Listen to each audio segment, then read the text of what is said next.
Kalau kita melihat terkait pelaksanaan profil pelajar Pancasila, apakah ini efektif sebetulnya di profil pelajar Pancasila masuk dalam kurikulum dan diajarkan di sekolah? Memang di antara sekolah-sekolah yang dipraktikkan itu pada kreativitasnya saja. Tapi ada tuh gitu. Iya, anggaplah ya. minimal ya. Minimal masanya di Bismillah ya, ini. anggaplah dia pakai daging ayam. Mungkin mereka lah yang disuruh memotong ayam dengan memulai apa? Membaca basmalah pada saat potong ayam supaya halal ini dijamin kehalalannya. Tes. Assalamualaikum warahmatullahi wabarakatuh. Selamat datang kembali di podcast Ngopi, ngobrol olahraga dan pendidikan. Sehat mencerdaskan, cerdas menyehatkan. Assalamualaikum warahmatullahi wabarakatuh.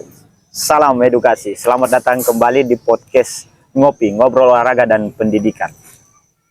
Beberapa minggu yang lalu kita dikejutkan oleh sebuah insiden yang menimpa pasukan Paskibraka di IKN, yaitu pasukan pengibar bendera pusaka, di mana mereka tidak diperbolehkan untuk menggunakan hijab atau jilbab.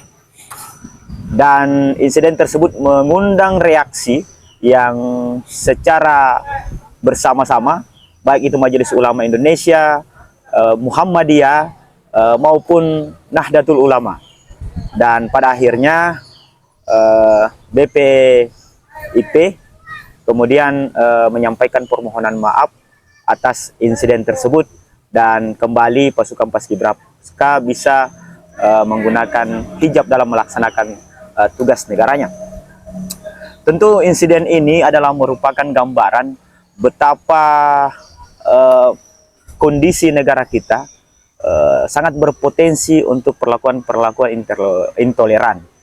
Sementara di sisi lain, pendidikan kita lewat Permendikbud 56 tahun 2022 itu sudah memberikan ruang untuk adanya profil pelajar Pancasila di sekolah. Untuk itu teman-teman, sangat menarik untuk kita bincang terkait tentang profil pelajar Pancasila di sekolah ini.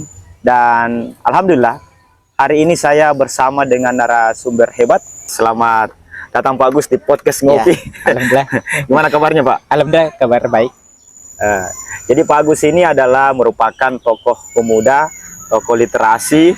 Beliau adalah pernah menjabat Ketua Pemuda Muhammadiyah di Kabupaten Bantaeng dan komisioner KPU ya, Kabupaten Bantaeng periode 2018-2023. 2018-2023. Dan terakhir apa aktivitas sekarang Pak Gus? Ya, pertama ya menghadiri undang-undang berbagi ilmu, ya, termasuk melalui kegiatan seperti ini, ya, melalui media virtual. Kemudian mengisi juga konten, banyak menulis di rumah. Kemudian ya kalau aktivitas yang agak formal seperti saya diamanai sebagai pembina ekstrakurikuler untuk kegiatan literasi di Sekolah Muhammadiyah. Baik Pak Gus, ini sebelum masuk ke profil pelajar Pancasila, kita diskusi ngobrol-ngobrol ini. Saya mungkin sedikit bertanya ini tentang pribadi ini. Saya dengar itu Pak Agus, kalau makannya itu Pak Agus, ini unik teman-teman. Pak Agus ini kalau makan cuma nasi, tempe, sambal tomat. Sambal tomat. Itu ciri khasnya. Bahkan kalau tidak ada tempe, keripik pisang. Begitu, betul ya? Iya, betul. Jadi saya pernah menulis selera makan saya rendah, tapi selera buku dan selera memilih pemimpin saya itu yang tinggi. Jadi teman-teman ya, jadi ini keunikan narasumber kita yang satu ini. Makanya itu kadang kami itu bincang-bincang dengan teman-teman lain. Kalau yang enak ditemani pergi makan itu Pak Agus. Karena jatah ayamnya bisa jadi teman. Bisa. Kira-kira begitu Pak Agus. Bercanda ini. Jadi saya pernah di kegiatan KPU itu selama 2 pekan bulan Ramadan. Karena tidak ada menu yang pas selera saya cuma makan sahurnya itu semangka. Kemudian berbuka puasanya cuma roti, karena di sekitar hotel juga tidak ada warung-warung yang sesuai selera saya. Jadi selama 2 pekan itu saja setiap hari. Masya Allah. Tapi saya pikir sebuah atau seseorang itu kan harusnya didukung oleh nutrisi kan? Nutrisi. Ya, dengan berbagai makanan. Kira-kira mencukupkan nutrisi dan vitaminnya Pak Agus itu Karena manusia itu kan mikrokosmos, artinya apa yang ada di makrokosmos itu juga sebenarnya sudah built-in, sudah ada di dalam diri kita. Sisa ya tentu bisa diaktifasi melalui keyakinan bahwa sumber protein itu tidak mesti dengan ikan, tidak mesti dengan daging atau apa, tapi mungkin dengan yang saya makan ya sudah cukup juga. Betul. Jadi pada kesimpulannya bahwa manusia itu bukan persoalan jasmani saja. Iya, tapi jiwanya juga, jiwa yang utama. Ini pengantar saja ini teman-teman, karena kita akan sebentar kita akan bahas terkait tentang profil pelajar Pancasila. Ini sangat menarik. Sebelumnya saya disclaimer bahwa narasumber kita kali ini tentu akan ngobrol tentang profil pelajar Pancasila dalam perspektif eksternal dalam mengamati kebijakan profil pelajar Pancasila di sekolah, karena beliau adalah tokoh literasi, tokoh pemuda yang tentu banyak mengamati pendidikan di luar. Tapi gitu, sebelum kita membahas ini terkait selera makan saya, ada yang mungkin itu efeknya. Gimana? Dan saya pernah baca buku tentang bagaimana kebiasaan Solin. Ternyata saya adalah orang yang tidak pernah merasakan sakit gigi. Jadi saya tidak bisa membedakan apa bedanya, apakah sakit gigi lebih baik daripada sakit hati atau sebaliknya. Karena dua-duanya istilahnya sakit gigi saya tidak pernah rasakan. Karena menurut yang saya baca, kebetulan saja di amalannya orang Soling itu karena katanya tidak makan daging sehingga giginya juga justru kuat. Ya. Jadi Saya juga tidak ada gigi yang lubang ini, tidak ada. Ya, Masya Allah. Iya. Ini karena mungkin karena tidak pernah makan daging. Ini pelajaran. Iya. Ya, akan tetapi tidak semua orang mampu seperti itu teman. Kenapa? Karena beliau itu sudah menjadi kebiasaan. Jadi kalau kita mau tiru sekarang, rontok nih gigi baru mau ditiru. Iya. Kira-kira begitu. Terus gini, bagus. Kita masuk ke materi terkait tentang profil pelajar Pancasila. Tadi saya sudah antar bahwa ada insiden kemarin, kemudian tapi alhamdulillah sudah ada klarifikasi dan permohonan maaf, dan terakhir pasukan Paskibraka melaksanakan tugas negaranya dengan baik dan dengan menggunakan hijab. Tapi lagi-lagi itu adalah merupakan gambaran intoleransi menurut saya. Kalau kita melihat terkait pelaksanaan profil pelajar Pancasila, apakah ini efektif sebetulnya di profil pelajar Pancasila masuk dalam kurikulum dan diajarkan di sekolah? Idealnya itu harus efektif. Idealnya harus efektif. Karena kenapa? Idealnya pendidikan itu adalah, makanya kalau kita membaca buku Pak Yudilati, Pendidikan Berkebudayaan, idealnya memang di pendidikan itu ada proses membudayakan. Membudayakan. Termasuk jadi apa-apa yang menjadi unsur-unsur di profil pelajar Pancasila, itu semestinya itu menjadi budaya. Artinya budaya itu berarti menjadi terserap ke dalam jiwa diri seorang pelajar, dan itu menjadi nalar. Karena nalarlah ini yang akan mempengaruhi doingnya seseorang, apa yang dilakukan. Nalarlah ini yang akan mempengaruhi ininya bagaimana memaknai sesuatu, termasuk memaknai kehidupan ini. Termasuk kemarin dengan insiden itu berarti mampu memaknai bagaimana sebenarnya kebinekaan itu. Kemudian mampu mempengaruhi pikiran-pikiran, bagaimana membangun relasi, dan bagaimana kita menjadi. Jadi kalau sudah menjadi, artinya di pendidikan itu semestinya sudah mampu menjadi nalar segala sesuatu yang diproses dalam dunia pendidikan.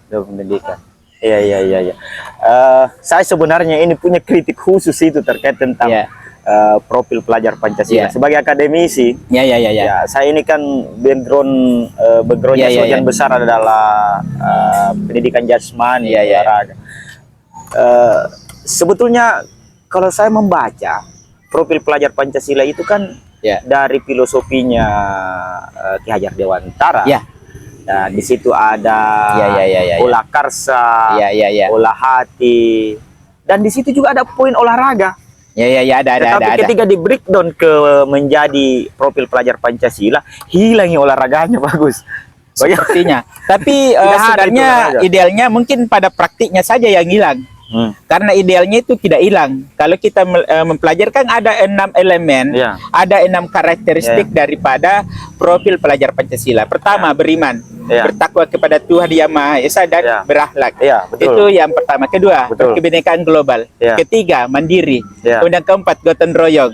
Kemudian kelima, bernalar kritis. Dan keenam itu adalah kreativitas. Kreativitas itu kan bisa itu sudah kita coba kaji kreativitas itu, ternyata itu kreativitas lebih ke seni. Ya, itu juga makanya kami sebenarnya orang-orang di akademisi di bidang olahraga protes aneh olahraganya. Saya juga sebenarnya ingin mengkritik, meskipun pada praktiknya di dunia, mungkin di dunia di balik layar yang tidak bisa saya sentuh dalam aktivitas proses belajar mengajar, tapi yang paling menonjol memang di antara sekolah-sekolah yang dipraktikkan itu pada kreativitasnya saja. Anggaplah baru kreativitasnya menurut saya itu agak sempit, karena seperti bagaimana tata boga, masak-memasak. Cuma di situ, padahal dalam sekali ini artinya kalau ini mau dibawa bisa jadi ini kita memang mungkin sukses membangun bisnis, anggaplah karena orientasinya ke sana, tapi lemah dari aspek mental. Padahal ada 6 unsur lainnya yang lebih penting untuk kita bangun, apalagi dalam kehidupan daerah hari ini. Jadi ini yang 6 tadi ini semestinya itu yang dimasifkan juga. Jadi meskipun dia sifatnya olah karsak, ada kreativitas, ada tata boganya, tetapi 6 unsur itu harus ada di dalamnya. Tidak boleh tidak, karena seseorang bisa dipandang sebagai melekat profilnya. Kan profil itu kan bisa dimaknai karakter. Artinya kan harapannya ini kurikulum merdeka ini supaya Pancasila itu menjadi karakter. Dalam hal ini karakter di sini maksudnya 6 elemen itu yang paling utama. Yang tadi kalau 6 elemen ini yang lahir, terutama elemen pertama, maka yakin saja bangsa ke depan ini akan semakin maju. Kenapa semakin maju? Karena kalau kita juga belajar pada saya lupa namanya, yang jelas ada sejarawan yang menyusun teori radiasi budaya yang bisa membuat suatu peradaban itu bertahan atau tidak adalah ketika di jantung peradabannya, di lapisan terdalamnya itu masih ada misi dan nilai spiritualitas. Dan tadi elemen pertama itu kan itu. Kemudian meskipun masak-masak, tetapi ada tuh gitu.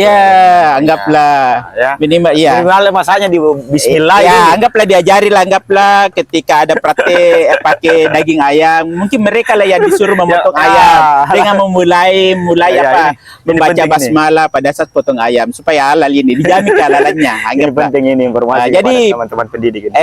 Guru agama bisa masuk di situ. Jangan istilahnya guru agama berdiam diri ketika elemen ke-6 ini yang disentuh kreativitas selalu sekedar masak-memasak tanpa memperhatikan apakah halal ini, ditelusuri.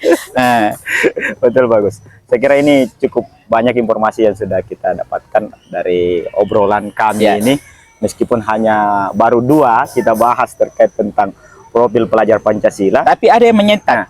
Ada yang menyentak dari pernyataan Prof. Sapri, tapi pada saat itu di channel YouTube Opoy Salahuddin, beliau belum dikukuhkan sebagai profesor, nanti beberapa bulan yang lalu, beliau mengatakan begini, generasi milenial itu mengalami kekosongan kognisi Pancasila. Ini kan kekosongan kognisi Pancasila. Jadi seakan-akan di dirinya kosong tentang narasi-narasi Pancasila.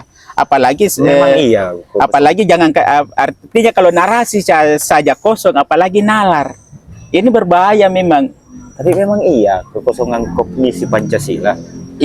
Bukankah kurikulum sudah menjamin standarisasi bagaimana kemudian nilai-nilai Pancasila ini dipelajari di sekolah?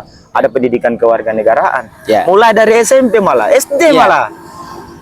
Itu juga, tapi saya tidak yakin juga kalau misalnya. Tapi pada praktiknya kan kita bisa melihat, kita melihat saja, anggaplah praktik kehidupan, terutama anggaplah mulai dari keteladanan yang elit-elit, kan ada sesuatu yang kesannya mengganggu sedikit. Artinya kita tidak bisa pungkiri itu seperti yang insiden kemarin yang kita pandangkan, bagaimana memaknai Pancasila itu. Semestinya kan segala sesuatunya, kalau itu sudah menjadi profil atau nalar, maka segala realitas itu dilihat dari kacamata Pancasila secara utuh. Begitu. Saya kira menarik ini teman-teman perbincangan kita. Dan mungkin ada closing statement Pak Agus terkait tentang perbincangan kita mulai dari tadi terkait obrolan kita profil pelajar Pancasila. Ada beberapa saya tangkap sebetulnya. Yang pertama adalah bagaimana kegiatan profil pelajar Pancasila di sekolah itu tetap merujuk pada 6 elemen itu. Jangan ada yang ditinggalkan. Itu. Mungkin ada closing statement sebelum kita. Jadi yang pasti idealnya profil pelajar Pancasila ini idealnya betul-betul diseriusi. Maksudnya ada langkah serius dan strategis untuk bagaimana itu mampu membangun karakter diri seorang pelajar. Karena berbicara tentang masa depan, saya ingat betul John C. Maxwell bahwa masa depan suatu bangsa itu tercermin dari generasi mudanya. Generasi muda strategis tentunya adalah pelajar. Karena mereka kaum terdidik. Intelektual. Jadi sebaiknya, makanya saya pernah menulis bahwa pelajar Pancasila itu adalah generasi emas. Jangan sampai kita hanya menjadi generasi stroberi yang dimana gagah, pakaiannya luar biasa harganya, tapi dia adalah generasi yang galau. Kita tidak mau menjadi generasi stroberi. Terima kasih Pak Gus sudah berbagi di ngobrol olahraga dan pendidikan. Jadi teman-teman sekalian, demikian obrolan kami terkait tentang profil pelajar Pancasila. Tentunya jangan lupa memberikan komentar jika ada saran dan masukan atau pertanyaan untuk konten-konten berikutnya. Dan tentunya jangan lupa like, comment, and share, khususnya subscribe channel ini, karena dengan subscribe dan menyalakan bunyi loncengnya, tentu teman-teman akan mendapatkan konten-konten terbaru dari channel ini, teman-teman. Demikian, Assalamualaikum warahmatullahi wabarakatuh. Salam edukasi. Assalamualaikum warahmatullahi wabarakatuh.